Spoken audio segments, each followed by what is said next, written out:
Selection జరుగుతుంది కాబట్టి army selection కొంచెం మోడల్ కూడా 26 ఫిబ్రవరి నుంచి పోస్ట్ లో ఉంది. సో అది కంటిన్యూ అవుతుంది. సేమ్ మళ్ళీ మనకు పార్లమెంట్ ఎలక్షన్స్ అయిపోయిన వరకు 4th మే పంపింగ్, దాని తర్వాత 6th మే నాటికి మనకు మోడల్ కోడ్ అనేది కంప్లీట్ అయ్యే అవకాశం ఉంది. సో 6th మే వరకు కూడా మనకు మోడల్ కోడ్ అనేది 6th జూన్ వరకు కూడా మోడల్ కోడ్ అనేది కంటిన్యూ అవుతుంది. సో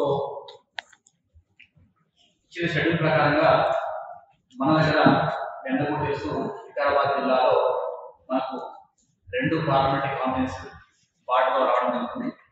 ఒకటి చివెల్ల పార్లమెంట్ కాన్ఫరెన్స్ లో మనకు వికారాబాద్, తాండూరు 2 ఫుల్ కాన్ఫరెన్స్ ఉంటాయి. 10కి మనకు పార్టీ ఉంటుంది. అంటే చివెల్లలో కూడా ఒక మండలం మనకు వికారాబాద్ జిల్లాలో వస్తుంది.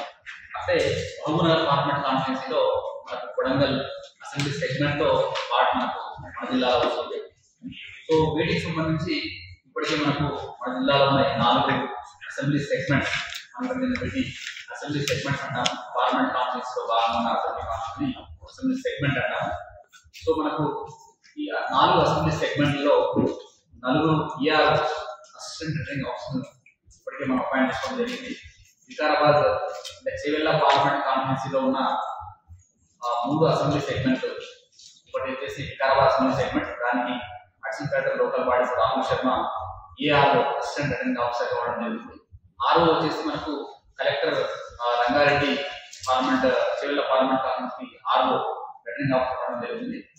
సో వికారాబాద్ అసెంబ్లీ సెగ్మెంట్ కు additional collector local bodies Rahul Sharma, Tandur assembly segment కు RDO తాండూరు శ్రీనివాసరావు, అంటే 10,83,350 మంది మేల్, 4,95,779 మంది ఫీమేల్, 33 మెంబర్స్ థర్డ్ జెండర్ మన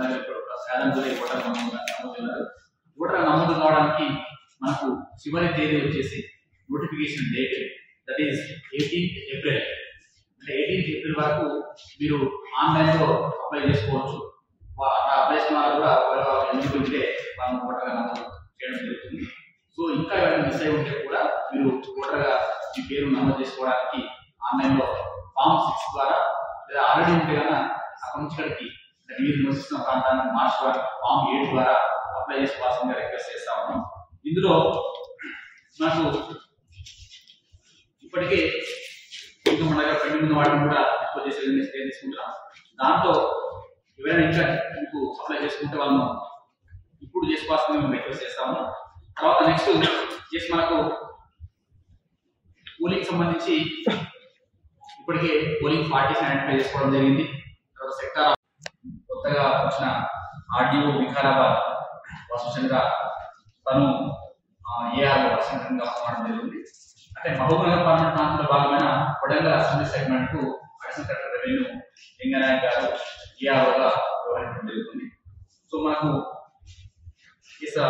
మోడల్ కూడా ఇంత ముందే ఉంది, అదే కంటిన్యూ అవుతుంది. ఇప్పుడు మళ్ళీ అడిషనల్ గా మనకు పార్లమెంట్ ఎలక్షన్ నామ్స్ ప్రకారంగా రేపటి నుంచి అసెంబ్లీ కాన్ఫరెన్స్ కి అసెంబ్లీ సెగ్మెంట్ కు మనం అక్కడ flying squads at a time ఒక కాన్ఫరెన్స్ ఒక అసెంబ్లీ సెగ్మెంట్ లో 3 ఫ్లయింగ్ స్క్వాడ్ పనిచేసేటట్టుగా, అంటే స్టాటిక్ సర్వేలెన్స్ టీమ్స్ వచ్చేసరికి మనం అన్ని బార్డర్ చెక్ పోస్ట్ లో ఫస్ట్ యాక్టివేట్ చేస్తున్నాము. తర్వాత ప్రతి మండలం, ప్రతి మున్సిపాలిటీ హెడ్ క్వార్టర్ లో model code of conduct teams ప్రతి మండలంలో ఒకటి, ప్రతి మున్సిపాలిటీ ఒక టీమ్ రేపటి నుంచి యాక్టివేట్ చేస్తున్నాము.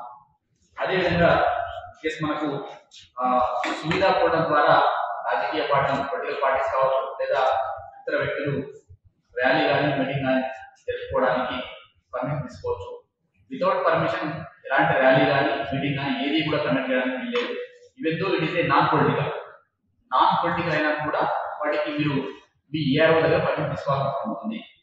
పొలిటికల్ తీసుకోవాలి, నాన్ పొలిటికల్ తీసుకోవాలి. అంటే ఇప్పుడు మోడల్ కోడ్ ఉన్నప్పుడు ఎలాంటి ర్యాలీ కానీ మీటింగ్ కానీ ఏది కూడా వితౌట్ పర్మిషన్ కండక్ట్ చేయడానికి వీల్లేదు. సో దయచేసి అందరూ గమనించాలి. మీరు సువిధా పోవడం ద్వారా మీ ERO అసెంబ్లీ సెగ్మెంట్ పరిధిలో ఉన్న మీరు ఎక్కడైతే ప్రోగ్రామ్ కండక్ట్ చేస్తున్నారో ఆ అసెంబ్లీ సెగ్మెంట్ పరిధిలో ఉన్న MCC టీమ్స్ అన్ని కూడా, అంటే flying squad, static surveillance teams, video surveillance teams, video review teams, expenditure marketing కోసం assistant expenditure observers, accounting teams ఇవన్నీ కూడా వీళ్ళను అపాయింట్ చేసుకుని ట్రైనింగ్ కూడా ఇచ్చి సిద్ధంగా ఉంచుకోవడం జరిగింది. రేపటి నుంచి ఫ్లయింగ్ స్క్వాడ్ అదేవిధంగా స్టాటిక్ సర్వే టీమ్స్ యాక్టివేట్ అవుతాయి. మళ్ళీ మనకు నోటిఫికేషన్ డేట్ నుంచి మిగతా వాళ్ళందరినీ కూడా యాక్టివేట్ చేసుకుంటాం. అదేవిధంగా మెటీరియల్ సంబంధించి కూడా మనకు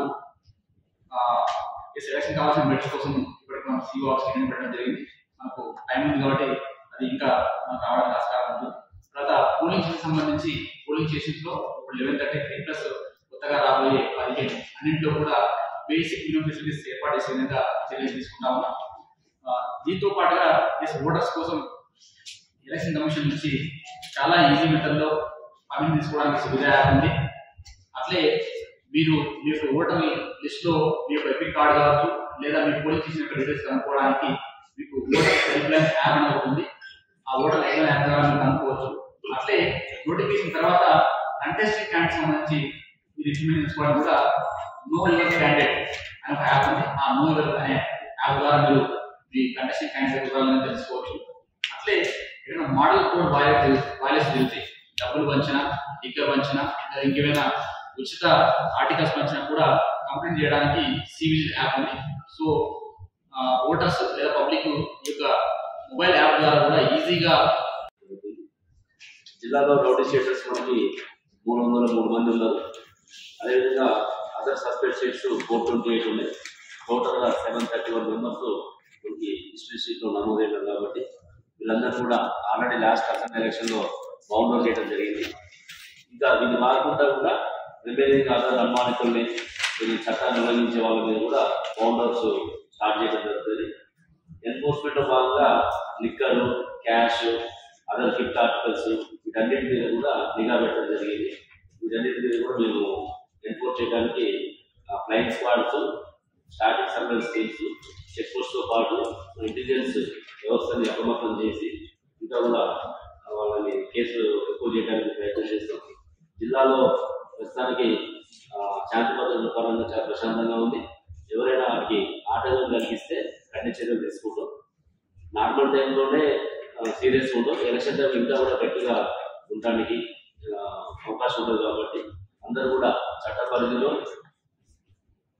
అన్నీ కూడా అనుమతులు తీసుకొని పర్మిషన్ తీసుకొని దీంట్లో భాగంగా మనం రాజకీయ నాయకులు కానీ పొలిటికల్ పార్టీస్ కానీ మా వంతు మేము కూడా వాళ్ళకి అవేర్నెస్ క్రియేట్ చేస్తాం.